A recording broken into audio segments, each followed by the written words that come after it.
जगन्नाथपुरी से मथुरा की ओर आ रहे थे। उनके पास बड़े सुंदर ठाकुर जी थे। वे संत उन ठाकुर जी को हमेशा साथ ही लिए रहते थे और बड़े प्रेम से उनकी पूजा अर्चना कर लाड लड़ाया करते थे। ट्रेन से यात्रा करते समय बाबा ने ठाकुर जी को अपने बगल की सीट पर रख दिया और अन्य संतों के साथ हरि चर्चा में मग्न हो गए।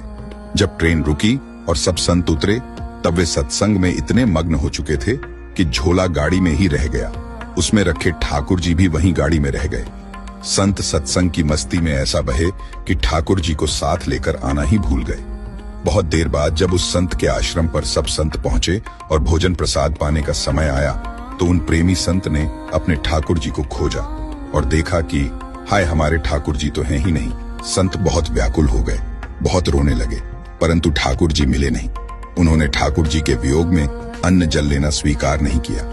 संत बहुत व्याकुल होकर विरह में अपने ठाकुर जी को पुकार कर रोने लगे। तब उनके एक पहचान के संत ने कहा, महाराज, मैं आपको बहुत नए ठाकुर जी दे देता हूँ। परंतु उन संत ने कहा कि हमें अपने वही ठाकुर चाहिए जिनको हम अब तक लाड लड़ाते आए हैं। तभी एक दूसरे संत ने पूछा, आपने उन्हें कहाँ रखा था? मुझे तो लगता है गाड़ी में ही छूट गए होंगे। एक संत बोले, अब कई घंटे बीत गए हैं, गाड़ी से किसी ने निकाल लिए होंगे और फिर गाड़ी भी बहुत आगे निकल चुकी होगी। इस पर वह संत बोले, मैं स्टेशन मास्टर से बात करना चाहता हूँ वहां जाकर। सब संत उन महात्मा को लेकर स्टेशन पहुंचे।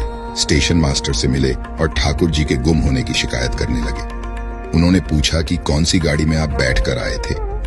संतों ने गाड़ी का नाम स्टेशन मास्टर को बताया तो वह कहने लगा, महाराज, कई घंटे हो गए, यही वाली गाड़ी ही तो यहाँ खड़ी हो गई है और किसी प्रकार भी आगे नहीं बढ़ रही है।